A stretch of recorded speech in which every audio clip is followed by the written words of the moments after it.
for being here. We've been starting to roll out some of the budget priorities that we're going to have.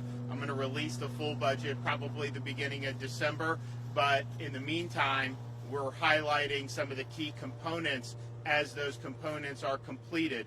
And so the entire budget's not fully complete, it's almost complete, but we were able to roll out earlier last week the education budget.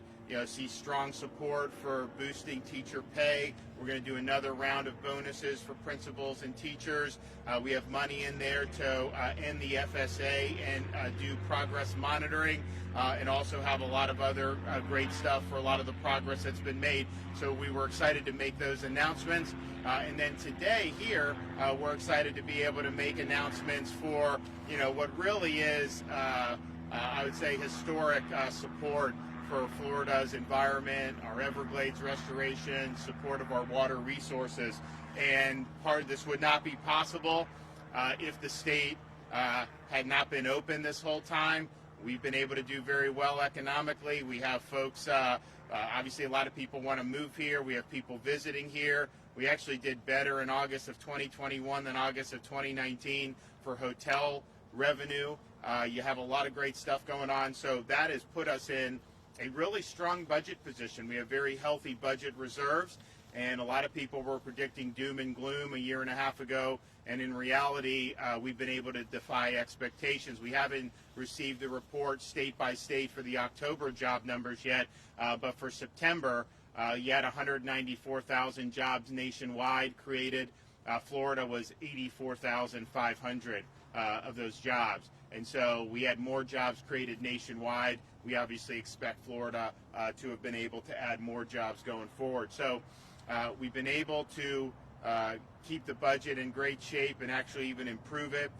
And that's really allowed us to be able to be here today to announce a really robust plan for our budget priorities for environment and natural resources. And so I had said, when I first became governor, said we are going to do $2.5 billion over 4 years for Everglades restoration, support for water resources and clean water, and that was $1 billion more than the previous 4 years. So a lot of people were happy when we announced that, but they said, to get that much more money is probably not something that's going to be feasible. And so I kind of gave points for vision, but doubted that was going to be able to come to fruition.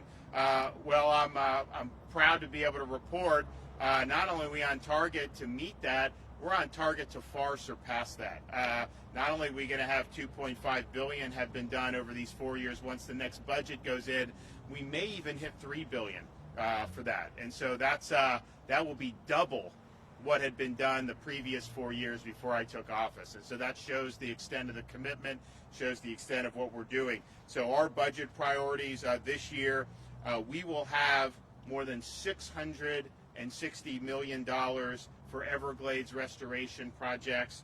We'll have $300 million for the protection of water resources. And again, that will far surpass our goal of $2.5 billion over 4 years. We're also going to continue to support money for targeted water quality improvements, alternative water supply, $40 million for that grant program. We're going to have $50 million for projects to restore Florida's springs. We've made a lot of great progress on that. We're going to continue to do it. We're going to up the amount of money that goes in for python removal in the Everglades. We have people that come, they want to hunt these things. We've made a lot of progress, but there's a lot of these pythons there. They're not easy to find. We'll also put some of this money, if there's new gizmos that come out that can identify these pythons easier. I know they've used drones or whatever. If there's anything else, we want to do that. We want to make sure that we're getting these pythons out of there.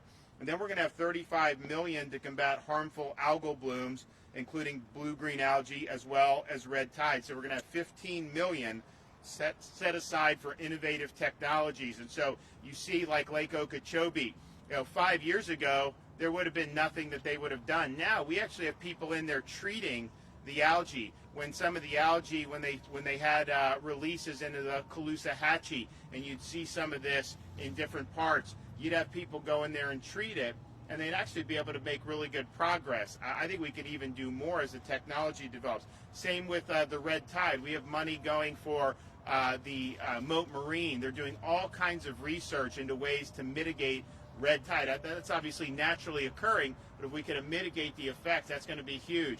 Same thing with our Center for Red Tide Research with Florida Fish and Wildlife. So we're continuing to do that, and the $35 million is more money that's ever been dedicated to combating harmful algal blooms in the state of Florida. So we're really, really excited about that. And if you think about all the Everglades that we've done, since I took office, 37 Everglades restoration projects have either broken ground, hit a major milestone, or have been completed. And that's starting the EAA reservoir project, stormwater treatment area ahead of schedule, which we were happy to do. You know, obviously we need the federal government to pick up and be there for us, but we're going full speed ahead on that. Starting the final phase of construction of the C43 reservoir, which is very important, completing the C44 reservoir and stormwater treatment area, and removing the old Tamiami Trail roadbed 6 months ahead of schedule. So moving these projects forward is essential. What we want is we want to reduce harmful discharges to the St. Lucie and Caloosahatchee estuaries. We want the water to flow south to the Everglades and Florida Bay. And on top of those investments, we've also dedicated record funding for water quality improvements across the state, as I mentioned. So this is something that's really, really significant. It's making a difference. You know, some of the water quality things that we're doing, you know, we have $125 million for wastewater grant program, which provides grants to improve infrastructure in the BMAP areas. We were able to announce a lot of that very, very recently. And then we're continuing to do things, as I mentioned, on springs restoration and some of the other key things that we're looking to do. We're also, last year, we established for the first time a program called Resilient Florida, which was really looking to invest in infrastructure projects that would help make Florida more resilient against storms, against flooding, you know, against some of the problems that we have as a storm-prone and disaster-prone state. So we did last year about $630 million into Resilient Florida. We haven't given those grants because we just got all the applications. I think, when was that deadline? Was that a couple months ago? Yeah, September.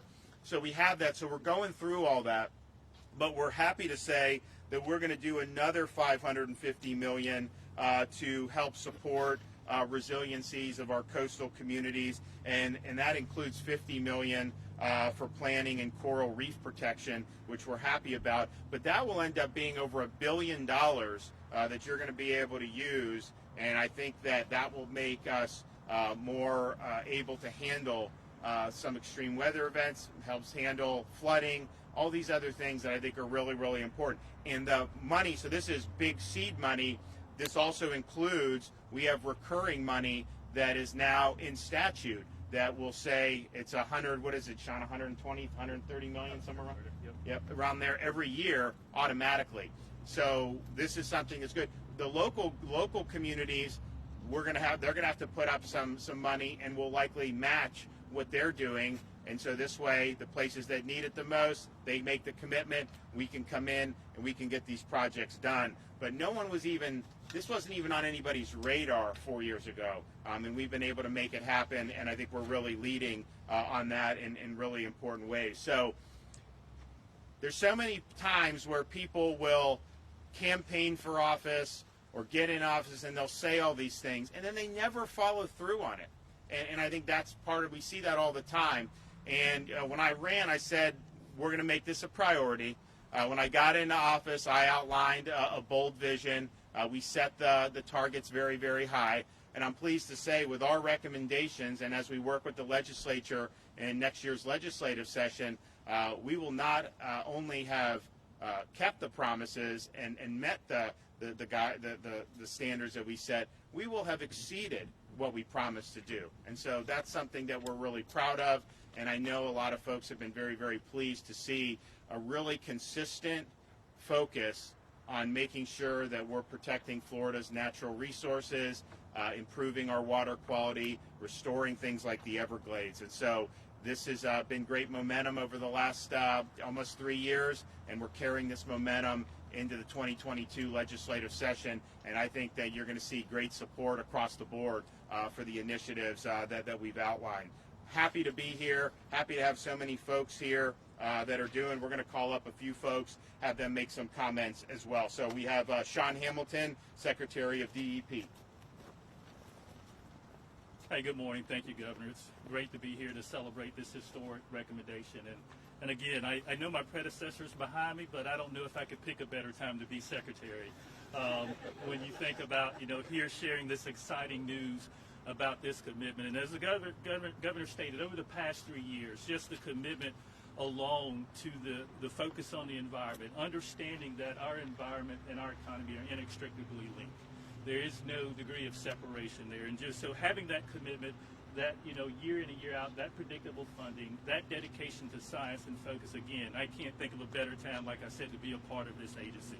But as the governor stated, his first day in office, again, he made it clear the environment would be at the forefront of his administration going forward, not just, like he said, in the announcement, but also as a policy, as a foundation, as something to make each and every decision off of. And again, like I said, we at DEP are very appreciative of understanding that identity and understanding that focus. It makes our mission a lot more manageable, but also it makes the rewards that we're able to offer to the citizens of our state that much more greater. This is an amazing location. Just to kind of a little bit of history here, this site sits in Collier County, of course, but a little known fact, Collier County is larger than the state of Delaware. And again, no offense to anybody from Delaware, but if you think about this particular reserve, it manages over 40% of that coastline. And the reason I bring that up, that is an amazing endeavor as you think about everything that goes in. But it's also a testament to the partnerships that have established down here. If you think about the science foundations, our local government entities, academia, all of those partners come together to make for an amazing facility. But it's those type partnerships will be necessary to carry us into the future. We're going to couple that, of course, with this great funding. But again, I just like to thank our hosts here and just acknowledge the great job you do here. I just want to hit on something the governor mentioned about the application portal for Resilient Florida. We received over 581 applications for $2.3 billion in projects. Again, as you can see, the task is large, but it's this type of funding and prioritization that makes that manageable and something within vision and within reach. And so this historic funding of $550 million will help us work with local communities to ensure they are prepared for the impacts of climate change, including sea level rise, intensified storms, inland flooding, but also help those communities prepare and make sure they've got good plans to identify key assets and critical infrastructure as they plan for sea level rise and climate impacts. So, Governor, again, thank you for your commitment to the environment.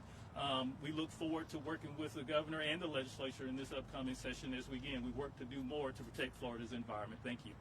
Thank you. Okay, we have Dr. Mark Rains, Chief Science Officer.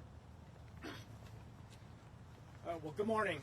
So when Governor DeSantis took office back in January of 2019, he signed very quickly Executive Order 1912, achieving more now for Florida's environment. For those of us that have been involved in it, the now, I think, was what we'd emphasize. It made clear that the environment is a foundation of so much in Florida, from the economy all the way down to our very way of life. Under his leadership, we've seen, as he pointed out, that these were not just words or empty promises. They're actually a commitment to a course of action. We face a lot of environmental challenges here in Florida, but we are a low-lying state. We're surrounded on three sides by oceans, and so perhaps none are more pressing than sea level rise and recurrent coastal flooding and building more resilient communities for our future. These challenges are complicated, and the solutions are both complicated and difficult to implement. But under his continued leadership, we're taking these things head on. I think Senate Bill 1954 laid out a pretty clear pathway for us. We're now working closely with our many partners, including the newly established Flood Hub at the University of South Florida. We're working on a science-based statewide data set, vulnerability data set, that will underlie a statewide vulnerability assessment, including assessment of crucial and vulnerable coastal infrastructure. And all of that will then underlie a vulnerability plan, which will be updated annually, delivered to the governor's desk for action. None of that happens, though, without continued leadership and secure funding. And so now, with secure long-term funding, the governor continuing to advocate for additional funding as necessary and appropriate and available, I think we're in a great position now to fully realize that resiliency plan. And so I want to close by thanking the governor for his continued leadership on this crucial matter and for the opportunity to work alongside him in the legislature and all of you as we build a more resilient future together. Okay, Daniel Andrews, Captains for Clean Water. Thank you, Governor. It's exciting to be here today on the announcement of this historic funding for Everglades restoration. It was less than 3 years ago that all this really kicked off, and we've seen this money that the governor is spending on Everglades restoration. It's not only is it record, but it's also directed exactly where it's needed. I think that's something that we hadn't really seen in the past. Now we're going and putting this money towards projects that really give us the highest ROI, that are going to stop the discharges and get more water flowing south. And that's really incredible. This is, we often talk about this as a Florida issue, but this is a national issue. The Everglades is a national treasure, and you've got, every sportsman and woman across the country is looking at this, and it's on everybody's bucket list to come down to the Everglades, to enjoy this habitat, to fish, to hunt, to just get out there and experience it, whatever that is. So this is something that, the whole country's behind this movement, and we're seeing more and more people get involved every day because of Governor DeSantis' leadership on this. Now today is not a monumental day solely because of this, but we're also, I'd like to thank Governor DeSantis for his leadership with the Army Corps of Engineers on the new Lake Okeechobee System Operating Manual. If it wasn't for his leadership and coming in and making this a priority, we wouldn't be getting as good of a resolve as I believe we're going to get later on that today. So thank you very much for stepping in. I know the Corps can be kind of challenging at times, but when the state comes together and says, hey, we all want the same thing, we want balance, we want less discharges, we want more water flowing south, when we're together and the governor's leadership on that and having something to rally around is truly incredible. And I think, today is really one of the most exciting days that we've had. We're going to hit this number. You've got people all around the country that are rooting for you on this one. We're going to have better operations. You're proving that we can walk and chew gum at the same time. We can build these projects, we can build the infrastructure, but we can also operate what we have better to really squeeze more out of this and give us the result that we all deserve as Floridians and as Americans who want to enjoy this. So today's a great day, and we're looking forward to bringing this to the finish line. Yep. Thank you. Thank you. Yep. And I think he brings up a good point about the Army Corps. Of course, we don't control Lake Okeechobee. Those discharges are done federally, but we've worked very closely from the time I became governor, working with the Trump administration, to say we can't just be spewing this into these coastal communities. It creates huge problems, and so let's have some balance. Let's try to keep that lake a little lower going into the rainy season. And I think the result was, over the last 3 summers, we have less discharges than we have had, 2016 and 18 especially. And so that was always part of this. These projects, we'll do them. They're ahead of schedule even, but it doesn't just happen overnight. And so if you can manage the lake differently and make adjustments so that we're minimizing that while we're bringing this stuff online, that's really the win-win. So I hopefully we get a good result on that is balanced and that takes into account all the different priorities that we have. But we'll keep pushing forward on what we're doing here. I think that the results have been good so far, but we got to keep going. We're not at the finish line yet, so we're going to do, but we've got great momentum, and it's really exciting to see so many people come together to support these great initiatives. So we'll be pushing hard for this when we get into January for the session, and I reckon that we're probably going to be met with a lot of folks that are happy to support this. Thank you. Happy to take a couple questions. Governor, have you been in contact with the Army Corps? Any idea what they're going to say today about the LOSOM plan?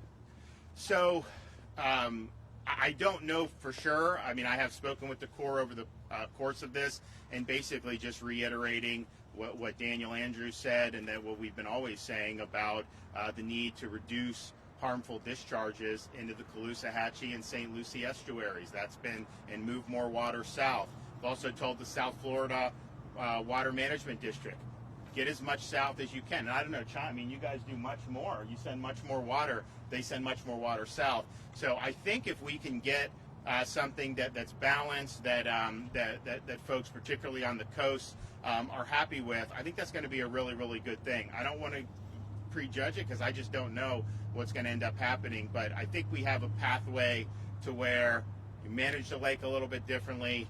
The infrastructure gets brought online, and eventually we'll be in a situation, we'll have so much infrastructure and so much water going south that things like these discharges that we're so concerned about, those will hopefully just fade into the background. But we're not there yet, and that's why the management of this going forward in the short term is so important. Governor, the State House and Senate are close to sending you a bill to begin the process of replacing OSHA in Florida. How do you respond to critics that say that this is a political stunt and would not eliminate vaccine mandates at all? Well, first of all, I think they're two different issues. There's a lot of states that don't do OSHA that they've done. So it's not like, Florida, I think we may be a majority of the states, but there's a lot of states that are not in OSHA. And I think it's an appropriate response given how heavy-handed OSHA is being. These agencies, when they're doing things, you expect that this is being done in some factual basis. But if you read that OSHA rule, it's ignorance running amok. They don't recognize core scientific facts like immunity conferred through prior infection. They explicitly say that somebody that's recovered from COVID does not have protection, when we know that's not true. Israel did an exhaustive study. The Cleveland Clinic has done studies showing that those folks do indeed have protection. And so if you are concerned about workplace safety, you would acknowledge that and not try to have someone fired from their job, over the shots. But at the end of the day, when an agency comes in and is threatening to kick people out of work in the midst of an economy that needs more people in these key industries, mind you, because the fallout from COVID, even though Florida, we're back to pre-COVID unemployment policies. You got to search for work, your time, all that stuff. And there's hundreds of thousands of jobs available in Florida, even though we're there. And yes, we've done better than some other states who have different policies. But, you still don't have everyone back in like we would want. And so they're threatening to basically cause truckers to be fired, other key people in logistics and operations that are so key to the supply chain. Why you would do that, I don't know. But I think that rule, it's 500 pages of a bureaucracy run amok. And so if that's the case and the legislature wants us to go in a different direction, I think that that's appropriate response. The most important thing, though, in this special session is to make sure that no one is losing their jobs over these shots, okay? We have firefighters, cops, people that work in all kinds of industries for private businesses that have been working this entire time. Many of them, as I mentioned, already have immunity through prior infection. And so the bottom line is this is not something that should be coerced onto people, and that's been our position from day one, available for all, mandatory for none. But I never thought we'd get to the point in this country where people were going to be denied an ability to earn a living potentially based on a COVID shot. That's just not the way to do it. So we're going to have substantive protections. The legislature is going to provide substantive protections. Yes, it will push back on OSHA, but it will also say if a private corporation is trying to do this on their own, hold on a minute, we don't want people to be discriminated against on the basis of that. So if we're able to get that done, then that'll be a very good thing. There'll be some other good stuff, I think, that's in there, but that's the core issue right now. I don't want to see Floridians lose their jobs. I want Floridians to be able to earn a living, provide for their families. We need more of that, not less of that. Governor DeSantis, as we're waiting for the Corps to announce the final optimized model run for LOSUM later today, what has been your overall impression of this process? I know it's been a lengthy one. It's an interesting process. There's no doubt about it. There's a lot of different moving parts, and as Daniel Andrews mentioned, the Corps has a unique culture They have a unique way of doing things. They're great people, but it's a bureaucracy. And it's a more cumbersome bureaucracy than even other elements of the military and other elements of the federal government. And in fact, I remember the first time when I met with President Trump about this issue, and I said, look, we need some help on Lake Okeechobee, and I was explaining to him, very receptive, and I was like, but the problem is, the Army Corps is discharging it, and he's like, oh my gosh, the Corps, they're so, because it's like, it's difficult just because of their processes. So with all that said, though, I think that I think the Corps was receptive to a lot of the concerns on the community. I think they've made a good faith effort to work through these issues. And so at the end of the day, if we can get a way forward that's going to respect, all the different stakeholders and try to strike an appropriate balance, then that'll be fine. I wish some of this stuff were a little bit easier, but at the end of the day, we just want a good path forward for everybody. We want our, obviously we don't want to see Lake Okeechobee flood those nearby communities, which is the reason they discharge water. I mean, we want to protect those folks, of course, but we also want to protect our estuaries and protect our coastal communities from having, you look, when you have these blooms, that hurts the fishermen, it hurts the hotels, the restaurants, it hurts everything, and it has a huge impact. And so when I became governor, it was on the heels of the 2018 summer, which was a really, really bad summer. I came in, we did this, the Corps did change. We had virtually no discharges in 2019 pretty much, and things are so much better. And I know there's other factors, it's not just the discharges, but I believe that the discharges cause problems, and then they can exacerbate other problems. So if we can get to a point where that is being minimized in the summer season, man, we're going to be in such good shape. But the last 3 years have been done so much better than had been done previously. I do want to acknowledge that, and hopefully we can keep that going forward. We are putting our money where our mouth is, though. Yes, we don't control the lake. It's the Corps. We're working with the Corps on all that, but we're also building the types of infrastructure where these discharges, hopefully will not even be necessary in the future, as we're basically re-engineering Florida's plumbing so that the water's flowing where it should flow. And that's going to be great, I think, for all involved. So thanks, everyone, for being here. We appreciate it. We're really excited about these announcements.